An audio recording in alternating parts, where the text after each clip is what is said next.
सबने राम राम। मेरा नाम रवि। आज हम करते हैं मोस्ट इम्पोर्टेंट टॉपिक है राज्यसभा के बारे में। राज्यसभा के बारे में आप सबको पता है हमारा हरियाणा पुलिस का पेपर आने वाला है। ये हरियाणा पुलिस के लिए मोस्ट इम्पोर्टेंट टॉपिक है। ये मेरी गारंटी है, इस क्लास को देखने के बाद आपका राज्यसभा में से एक भी क्वेश्चन नहीं कटेगा। तो चलिए करते हम शुरू राज्यसभा के बारे में। देखो, आप सबको पता है संसद के 3 अंग होते हैं। संसद के 3 अंग होते हैं, आप सबको पता है। राज्यसभा, लोकसभा और राष्ट्रपति। आप सबको पता है एग्जाम में ये पूछ लिया जाता है कि संसद के कितने अंग होते हैं। संसद के 3 अंग होते हैं, राज्यसभा, लोकसभा, राष्ट्रपति। अगर आपसे ये पूछ लिया जाए कि संसद के कितने सदन होते हैं, सदन होते हैं 2, राज्यसभा और लोकसभा। संसद किस अनुच्छेद के तहत आती है? वो आती है आर्टिकल 79। देखो, आपसे एग्जाम में पूछ लिया जाता है कि संसद का आर्टिकल कौन सा है, अनुच्छेद कौन सा है, वो है 79। और राज्यसभा का पूछ ले कि राज्यसभा किस अनुच्छेद में आती है, आर्टिकल 80 में। किस में? आर्टिकल 80 में। और लोकसभा आती है आर्टिकल 81। लोकसभा आती है आर्टिकल 81 में। और राष्ट्रपति आते हैं हमारे, राष्ट्रपति 52 में। देखो, राष्ट्रपति आते हैं अनुच्छेद 52 में। अगर हम 52 में 11 जोड़ दें तो क्या आएगा? 63 आएगा। और 63 आर्टिकल किसके लिए होता है? उपराष्ट्रपति के लिए, उपराष्ट्रपति के लिए। अगर हम 63 में भी 11 जोड़ दें तो कितना आएगा? वो आएगा 74 आर्टिकल किसका होता है? हमारे प्रधानमंत्री का। देखो, राष्ट्रपति का आर्टिकल होता है 52। अगर हम 52 में 11 जोड़ दें तो 63 आएगा। 63 किसका अनुच्छेद होता है? उपराष्ट्रपति का। अगर हम 63 में 11 जोड़ दें तो आएगा आर्टिकल 74 जो हमारे प्रधानमंत्री का होता है। अगर आपसे एग्जाम में ये पूछ लिया जाए कि संसदीय प्रणाली कहाँ से ली गई है? कहाँ से ली गई है? वो ली गई है ब्रिटेन से। कहाँ से ली गई है साहब? ब्रिटेन से। आप सबको पता है ब्रिटेन की राजधानी क्या है? वो है लंदन। ब्रिटेन की राजधानी है लंदन। ये किस नदी के किनारे है? वो है टेम्स नदी के किनारे। एग्जाम में ये पूछ लिया जाता है कि लंदन किस नदी के किनारे है? वो है टेम्स नदी के किनारे। आज का हमारा टॉपिक है राज्यसभा, इसके बारे में पढ़ते हैं। राज्यसभा का भाग कौन सा है? भाग है 5। देखो, राज्यसभा आर्टिकल 80 में आती है और भाग 5 में। अब हम राज्यसभा के बारे में पढ़ेंगे।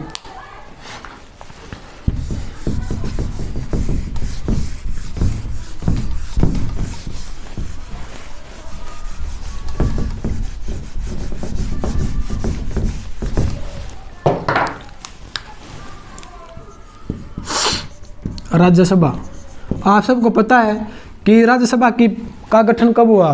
राज्यसभा का गठन कब हुआ? देखो, 3 अप्रैल 1952 को। एग्जाम में ये पूछ लिया जाता है कि राज्यसभा का गठन कब हुआ? 3 अप्रैल 1952 को। इसकी पहली बैठक या पहला सत्र कब आरंभ हुआ? ये पूछ लिया जाता है। कब हुआ? 13 मई 1952 को। 13 मई 1952 को। देखो, राज्यसभा का गठन 3 अप्रैल 1952 को हुआ। इसकी पहली बैठक पहला सत्र कब आरंभ हुआ? 13 मई 1952 को। मोस्ट इम्पोर्टेंट क्वेश्चन बनता है, डबल स्टार लगा लियो भाई। देखो कि राज्यसभा का नाम राज्यसभा कब पड़ा? देखो, मोस्ट इम्पोर्टेंट क्वेश्चन बनता है, एग्जाम में पूछ भी लिया गया है कि राज्यसभा का नाम राज्यसभा कब पड़ा? वो पड़ा 1954 को। आपका हो गया सर 1954 से पहले हम राज्यसभा को किस नाम से जानते थे? देखो, मैं आपसे एक क्वेश्चन करता हूँ कि केंद्र में या राज्य में कैसी विस्थापिका है? वो है 2 सदनीय। केंद्र में या राज्य में कैसी विस्थापिका है? 2 सदनीय। देखो, केंद्र में है लोकसभा और राज्यसभा। राज्यसभा केंद्र में है लोकसभा राज्यसभा, और राज्य में है विधानसभा विधान परिषद। विधानसभा विधान परिषद। आप सबको पता है कि दो विस्थापिका है केंद्र में और राज्यों में। केंद्र में लोकसभा राज्यसभा, राज्य में विधानसभा विधान परिषद। दो सदनीय है। एग्जाम में ये पूछ लिया जाता है कि हमारी केंद्र में और राज्य में किस एक्ट के तहत किस अधिनियम के तहत दो सदनीय हुई। किस अधिनियम के तहत हुई? वो हुई भारत सरकार अधिनियम 1919। भारत सरकार अधिनियम 1919 या मार्टेन्यू चैम्सफोर्ड सुधार 1919। एग्जाम में ये क्वेश्चन पूछ लिया जाता है कि हमारी विस्थापिका दो सदनीय कब हुई, किस एक्ट के तहत हुई या किस अधिनियम के तहत हुई? वो हुई भारत सरकार अधिनियम 1919 मार्टेन्यू चैम्सफोर्ड सुधार। देखो दो सदनीय हुई, कौन कौन सी थी? काउंसिल ऑफ स्टेट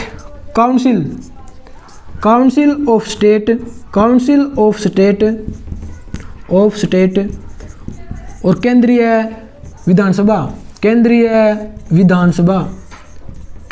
विधानसभा। हम काउंसिल ऑफ स्टेट को राज्य परिषद भी बोलते हैं। राज्य परिषद। देखो भारत सरकार अधिनियम 1919 के तहत या मार्टेन्यू चैम्सफोर्ड सुधार 1919 के तहत हमारी दो विस्थापिका थी विधानसभा केंद्र में और राज्यों में। काउंसिल ऑफ स्टेट जिसे हम राज्यसभा भी बोलते हैं, दूसरा नाम इसका राज्य परिषद और दूसरा है केंद्रीय विधानसभा। आज वर्तमान में काउंसिल ऑफ स्टेट या राज्य परिषद को हम राज्यसभा बोलते हैं। राज्यसभा। अगर आपसे एग्जाम में ये पूछ लिया जाए कि राज्यसभा का प्राचीन नाम क्या है या 1954 से पहले हम राज्यसभा को किस नाम से जानते थे? काउंसिल ऑफ स्टेट या राज्य परिषद। और लोकसभा को हम जानते थे केंद्रीय विधानसभा, लोकसभा। देखो अब आगे पढ़ते हैं हम।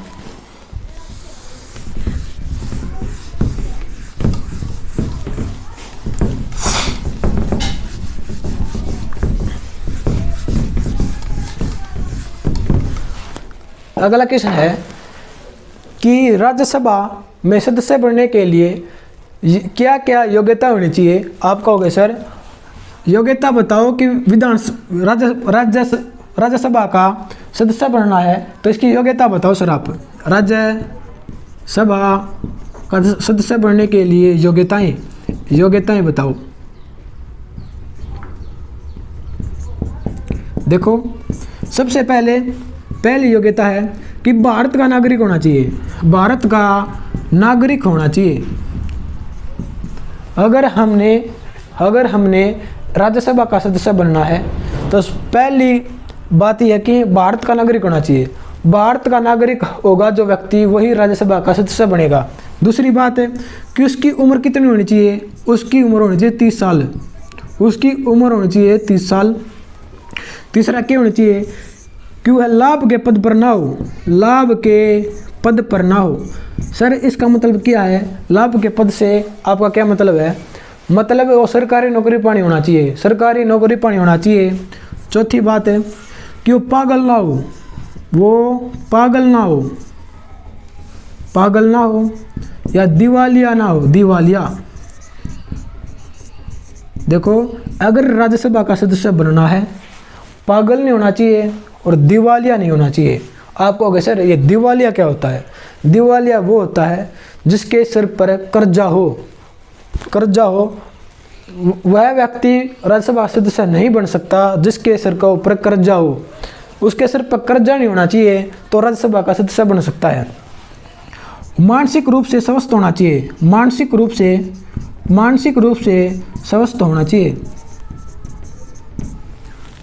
ये सी इसकी योग्यताएं। आगे देखो राज्यसभा का कार्यकाल। एग्जाम में मोस्ट इम्पोर्टेंट क्वेश्चन बनता है कार्यकाल से। एग्जाम में ये पूछ लिया जाता है कि राज्यसभा का कार्यकाल कितना होता है।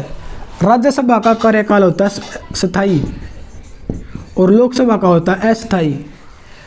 राज्यसभा का कार्यकाल होता है स्थायी और लोकसभा का होता है अस्थायी। अगला क्वेश्चन ये बनता है कि राज्यसभा के सदस्यों का कार्यकाल कितना होता है। अगला क्वेश्चन ये बनता है कि राज्यसभा के सदस्यों का कार्यकाल कितना होता है। वो होता है 6 साल। वो होता है 6 साल। अगला क्वेश्चन मोस्ट इम्पोर्टेंट कि राज्यसभा के अध्यक्ष या उपसभापति या सभापति राज्यसभा के अध्यक्ष या सभापति का कार्यकाल कितना होता है। वो होता है 5 वर्ष। वो होता है 5 वर्ष। देखो एग्जाम में क्वेश्चन कैसे बनता है, एग्जामिनर कैसे प्रश्न पूछता है कि वह कौन सा सदन है जिसके अंदर उसके अध्यक्ष और उसके सदस्यों का कार्यकाल में अंतर होता है। वो होते हैं राज्यसभा। वो होती है राज्यसभा। देखो मैं दोबारा रिपीट कर देता हूँ कि वह कौन सा सदन होता है जिसमें उसके अध्यक्ष और सदस्यों के बीच में कार्यकाल का अंतर होता है। वो होता है राज्यसभा। देखो अध्यक्ष की और सभापति की कार्यकाल होता है 5 वर्ष और सदस्यों का कार्यकाल होता है 6 वर्ष। तो अंतर है। अगला क्वेश्चन क्या बनता है। अगला क्वेश्चन ये बनता है कि कौन सा ऐसा सदन है जिसके अंदर उसके सदस्यों में से उसका अध्यक्ष नहीं बनता, बाहर से कोई उसका अध्यक्ष बनता है। वो है राज्यसभा।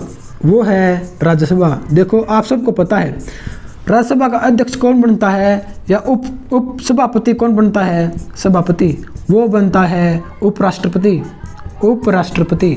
उपराष्ट्रपति बनता है राज्यसभा का सभापति। जो उपराष्ट्रपति होता है राज्यसभा का सदस्य नहीं होता, ये अध्यक्ष बनता है। आपसे एग्जाम में ये पूछ लिया जाता है कि कौन सा सदन ऐसा है जिसके अंदर उसका सदस्य खुद का सदस्य अध्यक्ष नहीं बनता। वो बनता है राज्यसभा में, क्योंकि उपराष्ट्रपति हमारे वो हमेशा अध्यक्ष बनते हैं राज्यसभा में। अगला क्वेश्चन है। अगला क्वेश्चन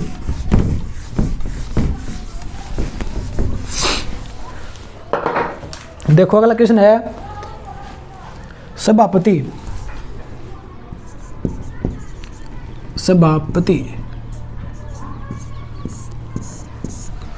सभापति कौन है हमारे राज्यसभा के सभापति कौन है। एम वेंकैया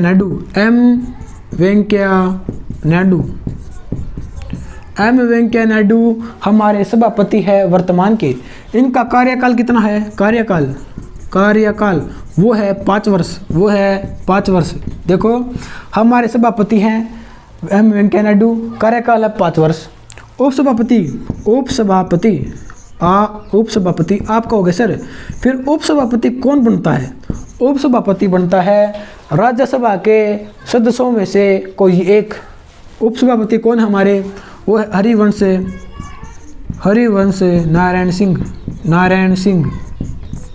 आप सबको पता है हमारे उपसभापति कौन है, हरिवंश नारायण सिंह। हमारे राज्यसभा के सदस्यों में से कोई एक बंदा उपसभापति बनता है और हमारे सभापति बनता है, मतलब अध्यक्ष बनता है एम वेंकैया नायडू, हमारे उपराष्ट्रपति, जिसका कार्यकाल होता है 5 वर्ष और उपसभापति का कार्यकाल होता है 6 वर्ष, क्योंकि ये भी एक सदस्य हैं, क्योंकि ये राज्यसभा का सदस्य हैं। अगला क्वेश्चन निर्वाचन से। देखो राज्यसभा का निर्वाचन कैसे होता है, चुनाव कैसे होता है। निर्वाचन, एक क्वेश्चन निर्वाचन करने से पहले एक क्वेश्चन करवा देते हैं। देखो अगर एग्जाम में ये पूछ लिया जाए कि कौन सी महिला मनोनीत की गई थी पहली, कौन सी की गई थी। नरगिस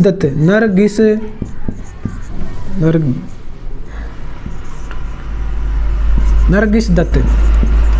राष्ट्रपति के द्वारा पहली महिला मनोनीत की गई थी राज्यसभा में नरगिस दत्त। एक अभिनेत्री थी, ये थी एक अभिनेत्री। आप सबको पता है अभिनेत्री कौन थी? आप जानते होंगे इसको, संजय दत्त को। संजय दत्त को, ये खलनायक हीरो है। ये इसकी माँ थी नरगिस दत्त। संजय दत्त की माँ थी नरगिस दत्त, जो राष्ट्रपति द्वारा पहली राज्यसभा सदस्य मनोनीत की गई थी, नरगिस दत्त। एग्जाम में ये पूछ लिया जाता है। देखो निर्वाचन कैसे होता है, आप सबको पता है। राज्यसभा की कुल सीट कितनी है? अधिकतम सीट कितनी है? अधिकतम। अगर आपसे एग्जाम में ये पूछ लिया जाए कि राज्यसभा की अधिकतम सीट कितनी है, वो है 250। वो है 250। वर्तमान में चुनाव कितने पर होता है? कितने पर होता है? 233 + 12। 12 वो व्यक्ति हैं जो राष्ट्रपति द्वारा मनोनीत किए जाते हैं, इन पर चुनाव होता है। एग्जाम में ये पूछ लिया जाता है, क्या जब पहली बार 1952 में चुनाव हुए थे, क्या सभी सीटों पर एक साथ चुनाव हुए थे? एग्जाम में ये पूछ लिया जाता है, क्या सभी सीटों पर एक साथ चुनाव हुए थे? आपने बताना है। ऑप्शन मिलते हैं, हाँ सभी सीटों पर हुए थे, नहीं आधी सीटों पर हुए थे। अगला ऑप्शन मिलता है, सभी सीटों पर हुए थे, मतलब हाँ सभी सीटों पर हुए थे, इनमें से कोई नहीं, इनमें से कोई नहीं, इनमें से कोई नहीं। देखो आपने बताना है कि हाँ जब 1952 में पहली बार चुनाव हुए थे, सभी सीटों पर एक साथ चुनाव हुए थे, तभी तो ये 27 दिन बना था। आप कहोगे सर ये 27 दिन कैसे बना, इसके बारे में और बताओ। देखो जब पहली बार 1952 में राज्यसभा के चुनाव हुए थे, तब 250 सीटों पर एक साथ चुनाव हुए थे। आपको पता है वर्तमान में 250 में से 245 पर चुनाव होते हैं। 5 सीट वैकेंट खाली रहती है। आप सबको पता है 5 सीट खाली रहती है। और 5 सीट खाली क्यों रहती हैं? क्योंकि ये 5 सीटें POK, पाक अधिकृत क्षेत्र में चली जाती है। 250 में से 245 पर लोग चुने जाते हैं, 245 लोग चुने जाते हैं, 5 सीट खाली रह जाती हैं। क्यों रह जाती है? कि जो 5 सीटें हैं जो पोक में चली जाती है, पाक अधिकृत क्षेत्र में चली जाती है। आप सबको पता है भारत एक आशावादी देश है। ये आशा करता है कि ये 5 सीट इसे कभी ना कभी मिलेगी। इसी सोच के जरिए ये 5 सीटें खाली छोड़ देता है कि कभी ना कभी तो मिलेगी जब हम भर देंगे। अब वर्तमान में 245 है। देखो अगला क्वेश्चन क्या बनता है? अगला क्वेश्चन, जब पहली बार 1952 में चुनाव करवाए गए, सभी सीटों पर एक साथ चुनाव किए गए। जब पहली बार चुनाव हुए तो सभी सदस्यों से 2 बातें लिखवाई गई। जब पहली बार चुनाव हुए तो सभी सदस्यों से 2 बातें लिखवाई गई। पहली बात क्या थी? ये बात लिखवाई गई कि सभी सदस्य संसद की संचालन कार्रवाई में अपना सहयोग देंगे। पहली बात क्या लिखवाई? कि सभी सदस्य संसद की संचालन कार्रवाई में अपना सहयोग देंगे। पहली बात यह लिखवा ली। दूसरी बात लिखवाई कि हर 2 साल के बाद 1/3 सदस्य रिटायर होंगे और अगले 2 साल के बाद 1/3 सदस्य रिटायर होंगे और अगले 2 साल के बाद 1/3 सदस्य रिटायर होंगे। उन्होंने बोला ठीक है सर, उन्होंने साइन कर दिया। बोले कि हमने आपकी सारी बातें मंजूर है, अब दौर आया 1954 का। अब वो दौर आ गया जब 2 साल के बाद 1/3 सदस्यों को रिटायर होना था। अब वो दौर आ गया। राज्यसभा में सन्नाटा छा गया कि कौन से, अब समस्या यह आ गई कि कौन से सदस्य रिटायर होंगे। देखो कौन से सदस्य रिटायर होंगे, तो एक तरकीब निकाली, एक जादू का पिटारा खोला जिसको हम लकी ड्रा बोलते हैं, जिसको हम पर्ची भी बोलते हैं। पर्ची डलवाई गई एक बॉक्स में। पर्ची डलवाई गई एक बॉक्स में और हर पर्ची पर 1/3 2 साल, पर्चियों के 1/3 पर 4 साल, पर्चियों के 1/3 पर 6 साल लिखा गया और बोला राज्यसभा के सदस्यों से बोला गया कि तुम सारे एक एक करके एक एक पर्ची निकालो, जिसके भाग में जिसका क्रम में जो सी पर्ची आओगी उसने उससे टेम में रिटायरमेंट मिल जाओगी। देखो जब एक एक पर्ची निकाली गई तो 1/3 सदस्यों के हिस्से में ये वाली पर्ची मिली, 1/3 सदस्यों को ये वाली पर्ची मिली और 1/3 सदस्यों को ये वाली पर्ची मिली। जो 1954 में जब ये पर्ची डलवाई गई, जब 1/3 सदस्यों के पास ये पर्ची मिली तो उनको रिटायर कर दिया गया। जब उनको रिटायर कर दिया गया और दोबारा से चुनाव करवा दिए गए, करवा दिए गए, इस तरह से राज्यसभा को 27 सदन बनाया गया। अगला क्वेश्चन ये बनता है कि सर राज्यसभा में वोट कौन गिरता है, वोट कौन करता है, मत कौन करता है? वो करता है विधानसभा के सदस्य। आप सबको पता है जब लोकसभा के इलेक्शन होते हैं सब नबेरा पाट जाओ है कि लोकसभा के इलेक्शन होने लग रहे हैं, सारा गांव में ढिंडोरा पीट जाओ है। लेकिन जब राज्यसभा के इलेक्शन होते हैं किससे ने बेरा नहीं पड़ता कि कद हो गए कद नहीं हो गए, किससे ने नहीं बेरा पड़ता नीचे जागा। देखो क्यों नहीं बेरा पड़ता? क्योंकि राज्यसभा के सदस्य जो बने हैं तो आम जनता आम लोग मत नहीं गिरते, मत गिरते हैं विधानसभा के अध्यक्ष। अगला क्वेश्चन ये बनता है कि सर मत पद्धति कैसी होती है? राज्यसभा की मत पद्धति कैसी होती है?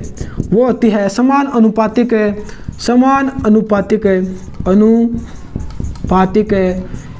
एकल संक्रमणीय। देखो एग्जाम में ये क्वेश्चन पूछ लिया जाता है कि राज्यसभा की मत पद्धति कैसी होती है, समान अनुपातिक एकल संक्रमणीय या खुली मत पद्धति भी पूछ लिया जाता है। खुली मत पद्धति देखो एग्जाम में पूछ लिया जाता है कि मत पद्धति कैसी होती है, समान अनुपातिक एकल संक्रमणीय या खुली मत पद्धति। आप कहोगे सर ये तो बुक में लिखा ही ना मिलता है, इसके बारे में डिटेल से बताओ। देखो इसके बारे में डिटेल से पढ़ लेते हैं। जब राज्यसभा के में चुनाव होते हैं आप सबको पता है। देखो हरियाणा में कितनी सीटें हैं? हरियाणा में सीटें हैं 5। राज्यसभा की कितनी सीटें हैं? 5। इन 5 सीटों पर चुनाव करवाना है तो कैसे करवाएंगे? देखो और विधानसभा की सीटें कितनी है? विधानसभा की सीटें हैं 90। देखो इसका एक फार्मूला होता है, विधानसभा के सदस्य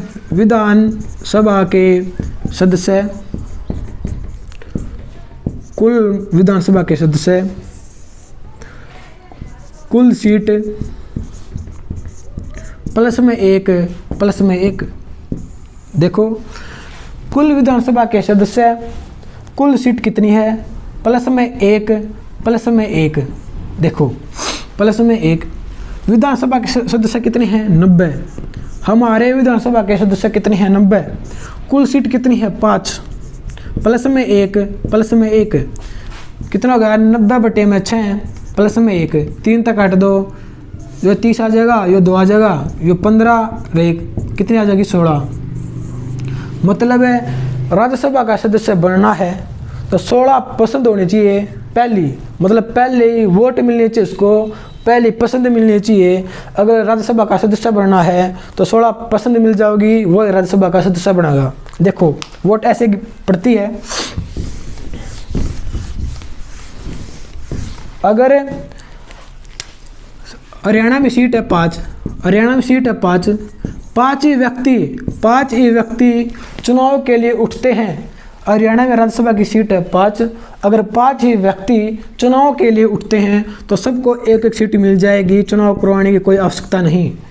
अगर आपको पता है हरियाणा में 5 ही सीट है, अगर उम्मीदवार 6 उठ जाए तो चुनाव करवाए जाएंगे। चुनाव कैसे करवाए जाएंगे वो देखो,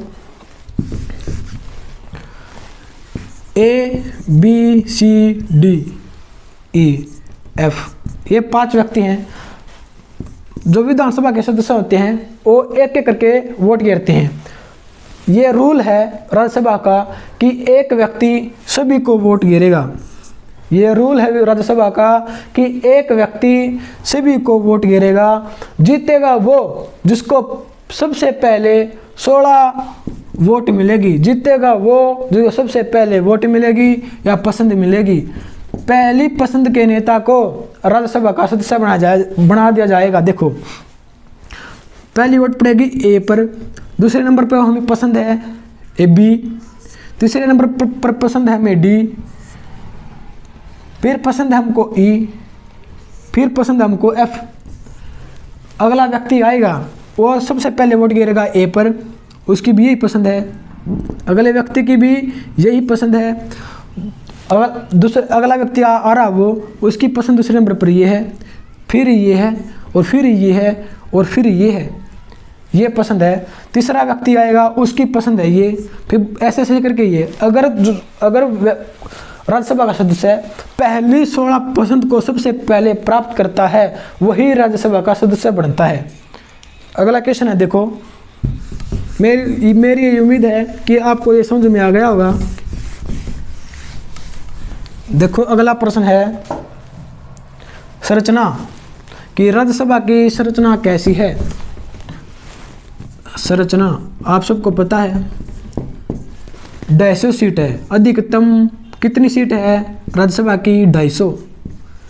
अधिकतम कितनी सीट है राज्यसभा की 250 अधिकतम। वर्तमान में चुनाव होकर कितने आते हैं 245। मैंने आपको थोड़ी देर पहले बताया था जो 5 सीट रहती हैं उन पर पोक का अधिकार है, पोक के क्षेत्र में आती है। भारत आशावासी देश है, ये आशा करता है कि 5 सीट इसको कभी ना कभी मिलेगी, इसलिए इसी सोच में ये इन 5 सीटों को खाली छोड़ता है। आज देखो राज्यों से कितने उम्मीदवार कितने सदस्य चुन कर आते हैं, वो आते हैं 229। आप कहोगे सर अब तो 225 हो गए, आप कहोगे सर अब तो 225 हो गए, 4 और हैं। देखो आप कहोगे सर अब तो 225 हो गए, आप कह रहे 229। आपको पता है कि जम्मू एंड कश्मीर से राज्य का दर्जा छीन लिया गया है। जब जम्मू एंड कश्मीर एक राज्य था तब यहाँ से 4 सदस्य आते थे, तब ये 229 होते थे। आज के टाइम पर जम्मू एंड कश्मीर केंद्र शासित प्रदेश बना दिया तो 4 व्यक्ति यहाँ से चले गए, इसलिए 225 हैं। 4 जम्मू कश्मीर से आते थे। अब अगर एग्जाम में ये पूछ लिया जाए कि केंद्र शासित प्रदेशों से कितने उम्मीदवार आते हैं, कितने सदस्य आते हैं, वो आते हैं 8। आपको पता है जम्मू एंड कश्मीर से आते हैं 4, क्योंकि जम्मू एंड कश्मीर केंद्र शासित प्रदेश बना दिया गया है। और दिल्ली से आती हैं 3 और पुदुचेरी जिसको हम पांडुचेरी भी बोलते हैं, वहाँ से आते हैं 1। एग्जाम में ये पूछ लिया जाता है कि राज्यसभा में कुल कितने उम्मीदवार चुन कर आते हैं या निर्वाचन होकर आते हैं, वो आते हैं 233। एग्जाम में ये पूछ लिया जाता है कि राज्यसभा में कितने व्यक्ति चुन कर आते हैं निर्वाचन होकर आते हैं। एग्जाम में ये पूछ लिया जाता है कितने आते हैं 233। देखो 225 तो आते हैं राज्यों से और 8 आते हैं केंद्र शासित प्रदेशों से चुनाव होकर, तो मिलकर हो गए 233। आप सबको पता है 245 होते हैं, 12 मनोनीत करता है राष्ट्रपति, जो जाकर 245 होते हैं। 12 मनोनीत करता है राष्ट्रपति। किन को करता है राष्ट्रपति मनोनीत? जो कला के क्षेत्र में, खेल के क्षेत्र में, साहित्य के क्षेत्र में या विज्ञान के क्षेत्र में, विज्ञान के क्षेत्र में जिसने उपलब्धि हासिल कर रखी हो, जो कला के क्षेत्र में, खेल के क्षेत्र में, साहित्य के क्षेत्र में या विज्ञान के क्षेत्र में जिसका नाम गूंजता हो, जिसको सारी दुनिया जानती हो, उस व्यक्ति को राष्ट्रपति मनोनीत करता है। उसको मनोनीत करता है। आप कहोगे सर मनोनीत तो करता है किस अनुच्छेद में? अगर एग्जामिनर अनुच्छेद पूछ ले तो हम क्या बताएंगे? अनुच्छेद 81, अनुच्छेद 81। अगर एग्जाम में ये आर्टिकल ना मिले तो आपको एग्जाम में आर्टिकल मिलेगा 79। देखो, जो राष्ट्रपति है 12 व्यक्तियों को मनोनीत करता है आर्टिकल 81 के तहत। अगर ऑप्शन में ये ना मिले तो ऑप्शन मिलेगा 79। आप सबको पता है। आप कहोगे सर 79 में तो संसद आती है, 79 में तो संसद आती है। आपको ये भी पता होगा फिर तो कि संसद में राज्यसभा भी आती है, राज्यसभा। तो इसलिए आर्टिकल 79 में राष्ट्रपति मनोनीत करता है 12 सदस्य। अगर ऑप्शन में आर्टिकल 80A ना मिले तो 79 लगा दियो, और दोनों मिले तो A और B दोनों लगा दियो। अगला क्वेश्चन है, देखो, राज्यों से सबसे अधिक कहाँ से आते हैं सदस्य राज्यसभा के? वो आते हैं यूपी से। राज्यों से किस राज्य से सबसे ज़्यादा राज्यसभा के सदस्य आते हैं? वो आते हैं यूपी से। कितने आते हैं सर? 31। कितने आते हैं? 31। दूसरे नंबर पर आते हैं महाराष्ट्र, वो आते हैं 19।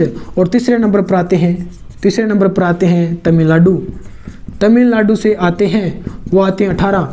ये आते हैं सबसे अधिक। और सबसे कम पूछ ले तो आपसे कि राज्यसभा में सबसे कम सदस्य कहाँ से आते हैं? वो आते हैं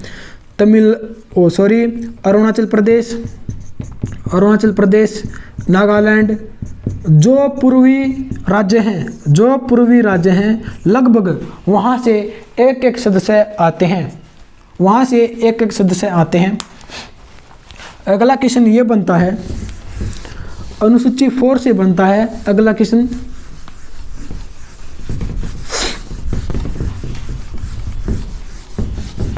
अनुसूची 4, देखो,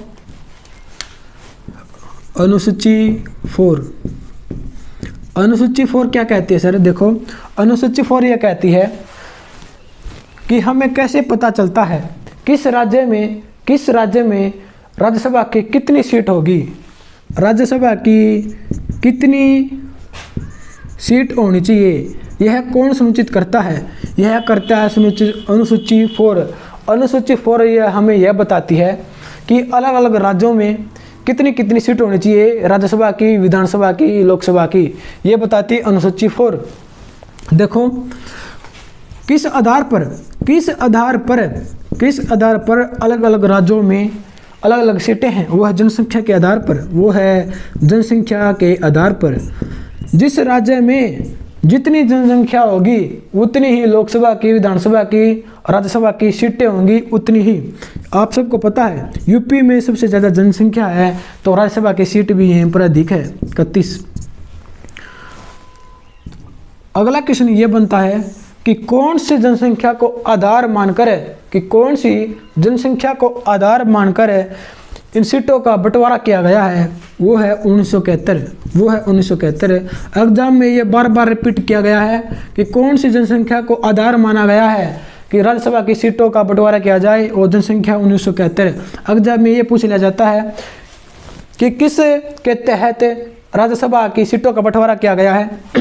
ऑप्शन में मिलेगा जनसंख्या, ऑप्शन में मिलेगा आपको जनसंख्या, ऑप्शन में मिलेगा आपको क्षेत्रफल, ऑप्शन में मिलेगा आपको शिक्षा, और इनमें से कोई नहीं। आपने ऑप्शन में लगाना है जनसंख्या। जनसंख्या को आधार मानकर अलग अलग राज्यों में अलग अलग सीटें हैं राज्यसभा की। अगला क्वेश्चन है, देखो,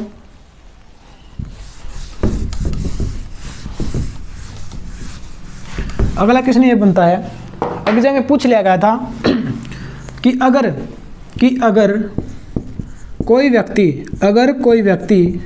कोई व्यक्ति राज्यसभा का सदस्य बनता है, राज्यसभा का सदस्य बन गया, अगर कोई व्यक्ति राज्यसभा का सदस्य बन गया, अगर वो त्यागपत्र देता है या उसकी मृत्यु हो जाती है बीच में ही, अगर कोई व्यक्ति राज्यसभा का सदस्य बनता है 6 साल के लिए, आप सबको पता है, अगर इसकी मृत्यु हो जाती है बीच में 2 साल पूरे होंगे वो मर गया और त्यागपत्र दे दे, तो अगले चुनाव, इसके पद पर अगले चुनाव किस अवधि के लिए होंगे, ये एग्जाम में बार बार पूछा गया प्रश्न है, डबल स्टार लगा लियो भाई। अगले चुनाव किस अवधि के लिए होंगे? ऑप्शन में आपको मिलेगा पूरे कार्यकाल तक, शेष अवधि तक, या चुनाव नहीं होंगे, या इनमें से कोई नहीं। ऑप्शन में आपको ही मिलेंगे। अगर कोई व्यक्ति राज्यसभा सदस्य बन गया, 2 साल पूरे हो गए या 2.5-3 महीने जितने पूरे होंगे वो त्यागपत्र दे देता है, या उसकी मृत्यु हो जाती है, तो उसकी जगह अगला उम्मीदवार के जब चुनाव होंगे वो कितने साल तक बनेगा? ऑप्शन में पूरा कार्यकाल तक, शेष अवधि तक, चुनाव नहीं होंगे और कोई नहीं, यह शेष अवधि तक। अगर वो व्यक्ति 2 साल के बाद त्यागपत्र दे देता है या उसकी मृत्यु हो जाती है, तो अगले 4 साल तक उसका चुनाव होगा, वो अपने पद पर रह सकेगा। अगला क्वेश्चन है, देखो अगला क्वेश्चन बनेगा मोस्ट इम्पोर्टेंट बनेगा पदाधिकारी।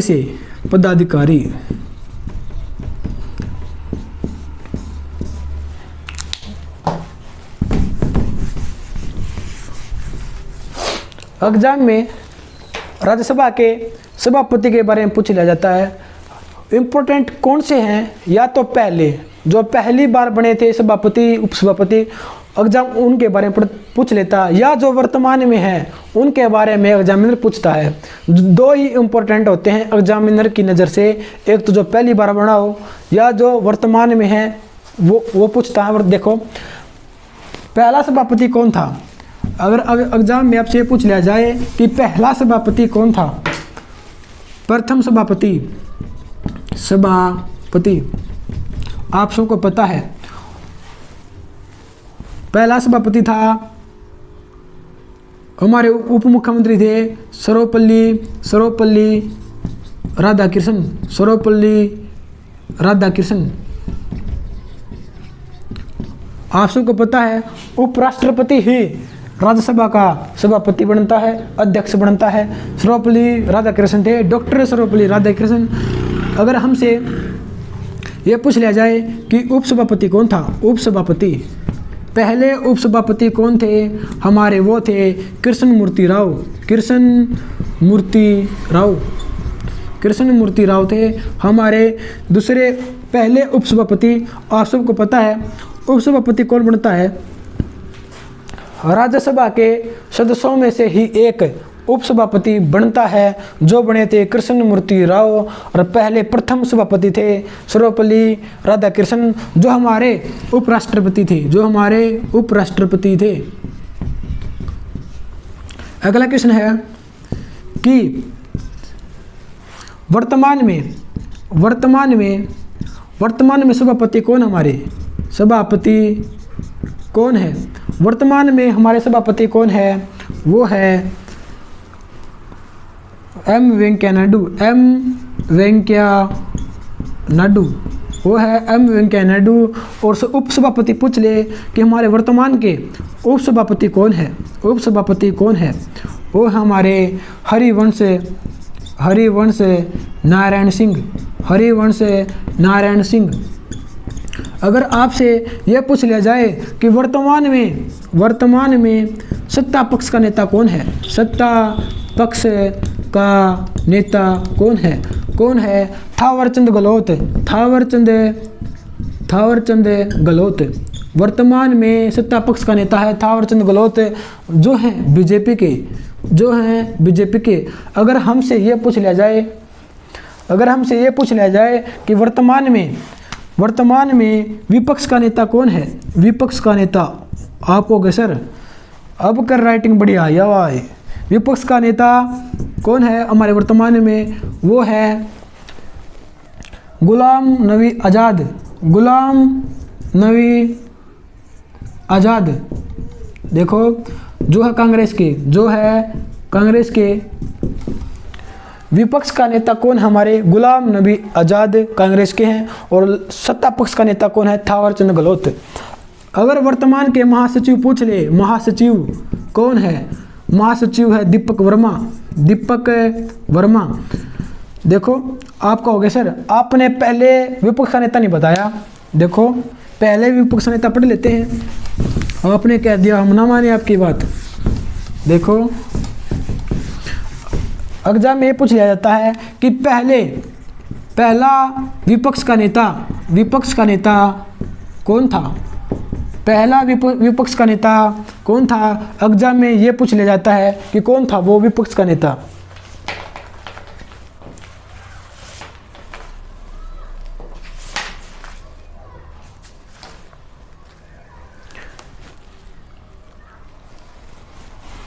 एग्जाम में पहला विपक्ष का नेता ये पूछ लिया जाता है कि पहला विपक्ष का नेता कौन है?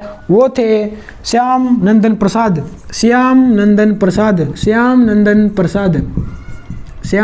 प्रसाद। अगर आपसे एग्जाम में ये पूछ लिया जाए कि पहला विपक्ष का नेता बताओ कि पहला विपक्ष का नेता कौन था? वो था श्याम नंदन प्रसाद। एग्जामिनर और तेज बन जाता है, वो कहेगा मान्यता प्राप्त बताओ भाई, मान्यता प्राप्त विपक्ष का नेता कौन है? वो है कमल प्रसाद, एक मिनट, कमलनाथ भाई, कमलनाथ त्रिपाठी। देखो एग्जामिनर क्या कहता है कि पहला विपक्ष का नेता कौन है? श्याम नंदन प्रसाद। हम रट कर चले जाते हैं और एग्जामिनर ये पूछ लेता है कि मान्यता प्राप्त बताओ कौन है विपक्ष का नेता? वो है कमलनाथ त्रिपाठी, जो कब बने थे? 1977 में। देखो आप सबको पता है विपक्ष का नेता कौन बनता है? दूसरी पार्टी का। आप सबको पता है विपक्ष का नेता दूसरी पार्टी का बनता है। लेकिन जो श्याम नंदन प्रसाद थे ये उसी पार्टी के थे, कांग्रेस की सरकार थी और कांग्रेस के ही विपक्ष के नेता थे श्याम नंदन प्रसाद। लेकिन 1977 में गैर कांग्रेसी सरकार आई थी। वो थी जनता दल की सरकार। ये किसकी सरकार थी? मोरारजी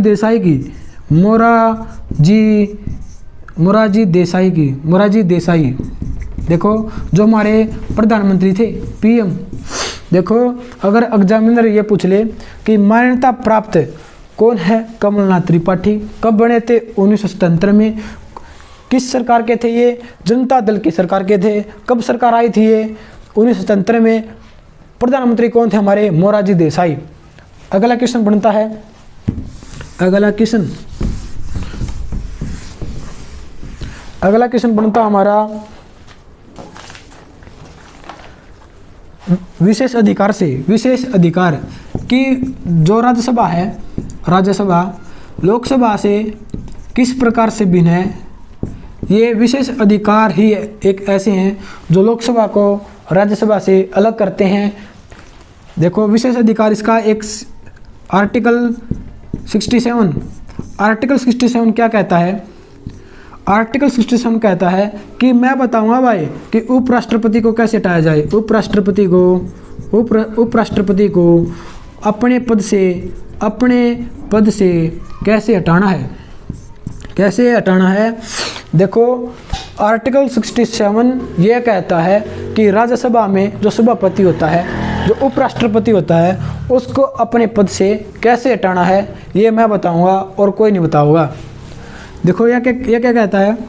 उपराष्ट्रपति को अपने पद से हटाना है। उपराष्ट्रपति होता है राज्यसभा का सभापति। इसको हटाना है तो इसकी बात माननी पड़ेगी आर्टिकल 67 की। ये कहता है अगर राज्यसभा में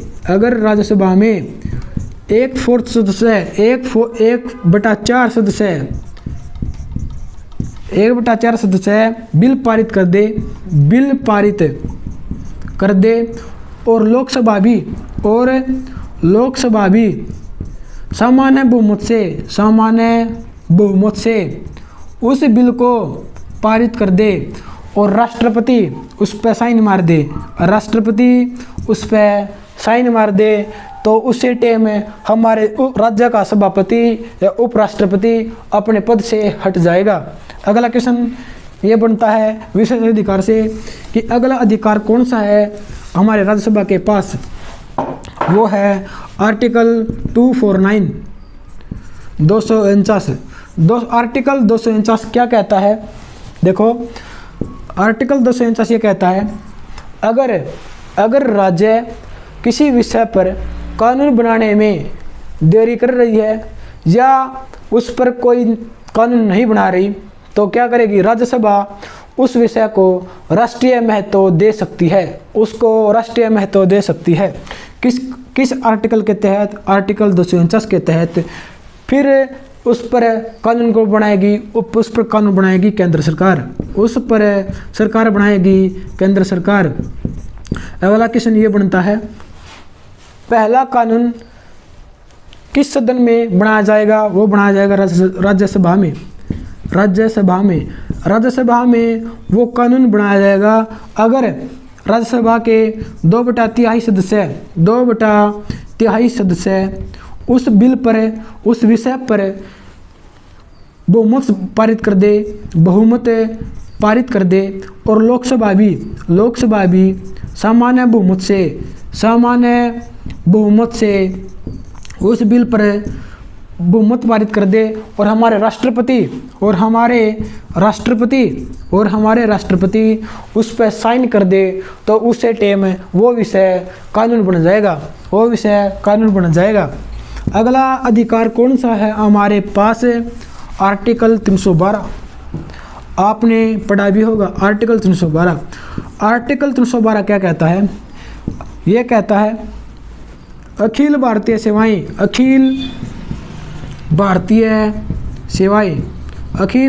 सेवाएं का सृजन करती है। आर्टिकल 312 अखिल भारतीय सेवा का सृजन करती है, जो राज्यसभा का विशेष अधिकार है। IPS, IAS और IFS। देखो, अगर एग्जाम में ये पूछ लिया जाए कि हमारे मूल संविधान में कितनी भारतीय अखिल सेवाएं थी? वो थी दो। देखो, दोबारा रिपीट कर देता हूँ मैं कि मूल संविधान में अखिल भारतीय सेवाएं कितनी थी? वो थी 2। लेकिन अब एक और आ गई नई IFS, जिसकी स्थापना 1966 में हुई थी। इंडियन फॉरेस्ट सर्विस, इसका बनता है इंडियन फॉरेस्ट सर्विस, जिसकी स्थापना हुई थी 1966 में। अगर एग्जाम में ये पूछ लिया जाए कि अखिल भारतीय सेवाओं का जनक कौन है? जनक बताओ। वो है सरदार वल्लभ भाई पटेल। आप कहोगे सर हमने तो ना लॉर्ड कॉर्नवालिस पढ़ा था। देखो, अगर एग्जाम में ये पूछ लिया जाए अखिल भारतीय सेवाओं का जनक कौन है? सरदार वल्लभ भाई पटेल है। अगर एग्जाम में ये और पूछ लिया जाए अखिल भारतीय सेवाओं का पुराना नाम क्या है? वो है सिविल सेवाएं। अब एग्जाम में ये पूछ लिया जाए कि सिविल सेवाओं का जनक कौन है? वो है लॉर्ड कॉर्नवालिस। देखो, बातें आपको एक लग रही होगी, लेकिन दोनों में अंतर है। अगर एग्जाम में ये पूछ लिया जाए कि अखिल भारतीय सेवाओं का जनक कौन है? सरदार वल्लभ भाई पटेल। अगर ये पूछ लिया जाए कि सिविल सेवाओं का जनक कौन है? वो है लॉर्ड कॉर्नवालिस। और IFS की स्थापना हुई थी 1966 में। अगर अब पूछ लिया जाए कि वर्तमान में अखिल भारतीय सेवाएं कितनी है? वो है 3 और मूल संविधान में थी 2। अब नई बनी है IFS 1966 में। अब अगला प्रश्न ये बनता है कि जो हमारे विपक्ष का नेता कौन है? नवाब गुलाम नबी आज़ाद हमारे विपक्ष के नेता हैं।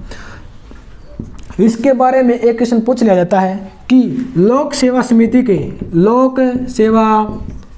समिति के अध्यक्ष कौन होते हैं। एग्जाम में ये मोस्ट इम्पोर्टेंट क्वेश्चन है। एग्जाम में पूछ लिया जाता है कि लोक सेवा समिति के अध्यक्ष कौन होते हैं। वो होते हैं विपक्ष के नेता। लोक सेवा समिति में कितने सदस्य होते हैं। एग्जाम में पूछ लिया जाता है कितने सदस्य होते हैं। वो होते हैं 22।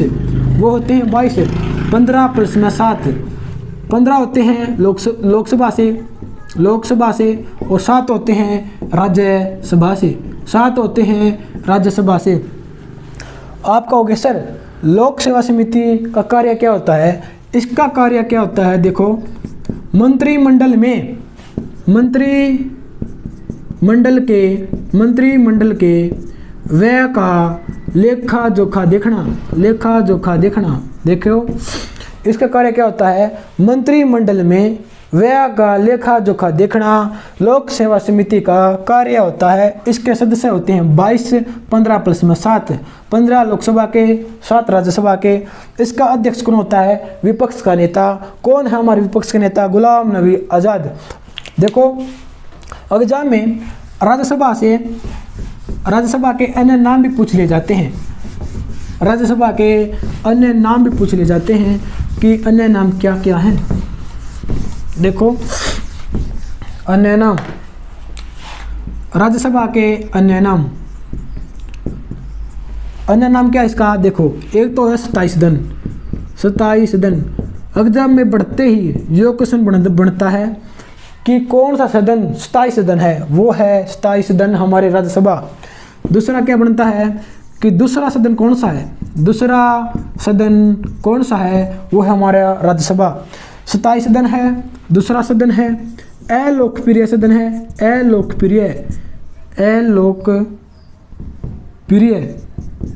आप कहोगे सर अलोकप्रिय क्यों है, क्योंकि इसमें जनता के द्वारा राज्यसभा के सदस्य नहीं चुने जाते। आम जनता का इनके अंदर कोई रोल नहीं होता, इसलिए अलोकप्रिय सदन है ये। अलोकप्रिय सदन। अशक्तिशाली सदन है। अशक्तिशाली। आप कहोगे सर अशक्तिशाली क्यों है, क्योंकि इसके पास 1-2 अधिकार होते हैं, पूरे अधिकार नहीं होते, क्योंकि पूरे अधिकार हमारे लोकसभा के पास होते हैं, इसलिए यह अशक्तिशाली सदन है। बुद्धिजीवों का सदन। आप कहोगे सर बुद्धिजीवों का सदन कैसे है, क्योंकि जो इसके सदस्य बनते हैं उनकी उम्र होती है 30 साल। और ये विधानसभा के सदस्यों द्वारा चुने जाते हैं, इसलिए इनको बुद्धिजीवों का सदन कहते हैं। इसको हम बूढ़ों का सदन भी कहते हैं। एग्जाम में पूछ लिया जाता है कि बूढ़ों का सदन कौन सा है, लोकसभा या राज्यसभा। वो है राज्यसभा, क्योंकि लोकसभा में सदस्य बनने के लिए 25 साल की उम्र होनी चाहिए और राज्यसभा में बनने के लिए 30 साल। देखो इसलिए इसे बूढ़ों का सदन कहते हैं।